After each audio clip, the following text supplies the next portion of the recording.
The Portland Fire had to wait until just 1 month before their first game until they could finally sign their first players.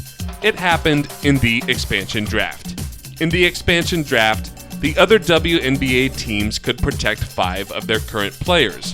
That adds up to 65 protected players across the league, which really only leaves role players for Portland to choose from.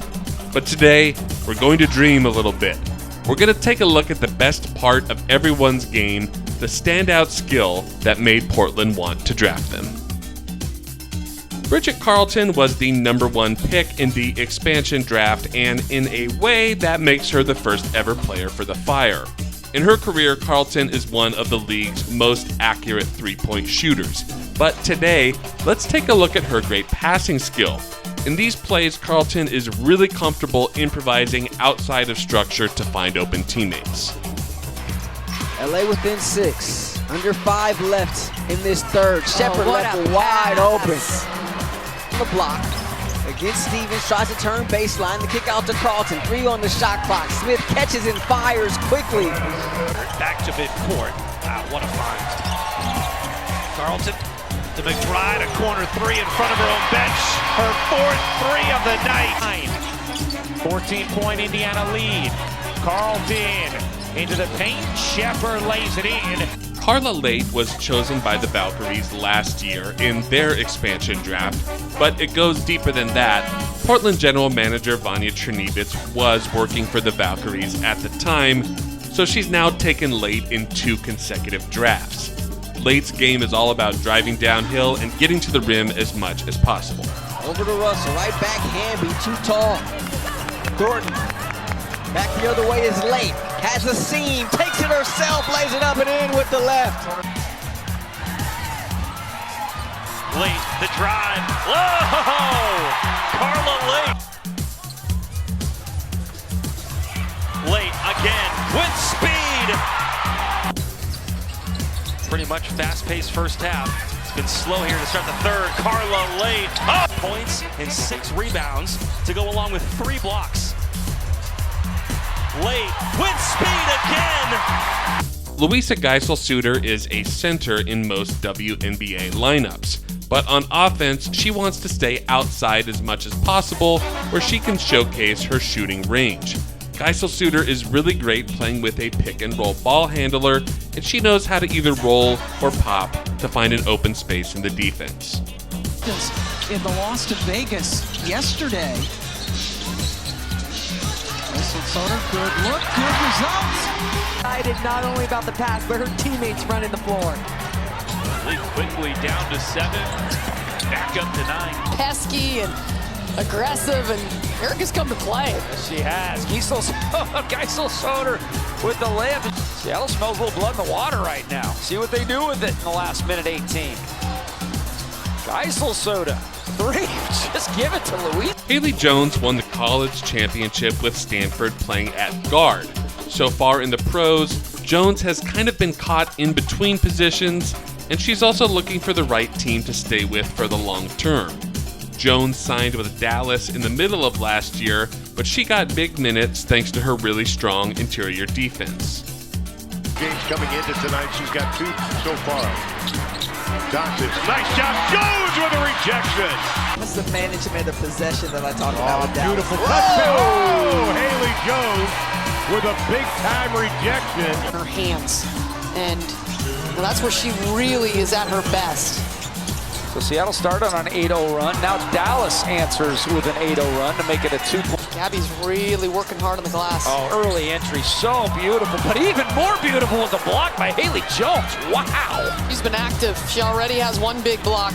And finishing on the other end, she does. Nadiu Poch has already played 5 professional seasons in her home country of Australia, and she's going to be coming to the WNBA for the first time with Portland. Poch is 6'3", that's the size of most WNBA centers, but Poch really creates offense like a guard. She's got an incredible dribble drive game that is almost guaranteed to create a mismatch. Defensively, but make sure she can't get that shot away so easily because she can hurt you from there. So Watkins guarding Poch again, who just goes to work. Left hand finish from Ellis that went straight at Manny Poch. Speaking of straight at, Nadiu puts it on the floor, takes the bump on the way through. Clark to Poch. Oh, she goes away, gets around Eminopu, and 50% right now from three-point range. Poch, shot clock ticking down, has to manufacture something, it rolls in. Sarah Ashley Barker had a difficult rookie year with the Sparks, and she lost a lot of playing time as the season went on. Portland drafted her because she has a really strong three-point shot. It's quick, it's confident, and it looks like it could go for 40%.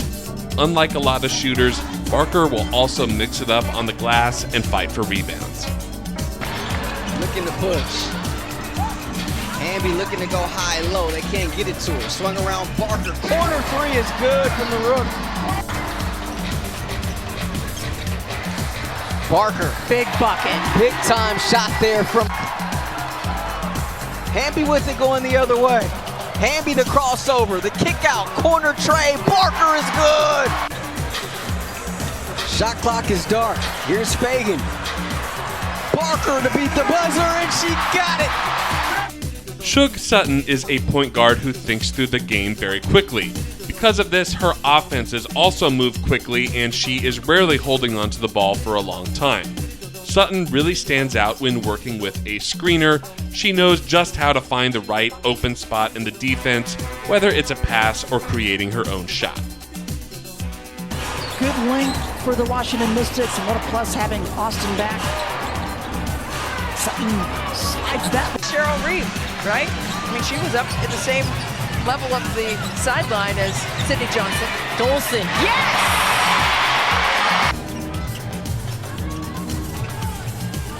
5 to shoot. Austin's in a confident game herself. And in there again, too. Here's Sutton. Three. Rattles in. Portland also signed 3 of their expansion picks to non-guaranteed contracts that are only good through training camp. That's Emily Anxler, Maya Caldwell, and Chloe Bibby. After the team also made signings in free agency, there's room for some of these players, but not all of them, to make the final roster. Portland ended the expansion draft with a bit of a surprise. They gave a guaranteed multi-year deal to Nika Mule.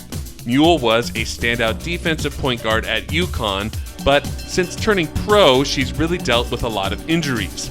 After an ACL tear, the soonest she will debut for the Fire is in 2027. Alright, so what does it all mean? What were the Fire going for here? Is there a big strategy that pulls everything together? On one level, this is going to be a very young and a very international team. It's also going to be a very big team. Especially on the wings, positions 2 through 4, the Fire will have a height advantage pretty much every night. But I think what Portland wanted most of all was really quick decision makers. There are just so many players in this group who play really great instinctual basketball. With head coach Alex Sarama, I don't think he wants a traditional playbook as much as he wants players who can read the defense and create a great pass or shot off of it. It's one of the most experimental rosters you'll see in the WNBA, but I do think this is the method behind the madness. The team has just a few weeks of practice to get to know each other's names and then pull everything together strategically. And after that, Portland will finally be back in the WNBA.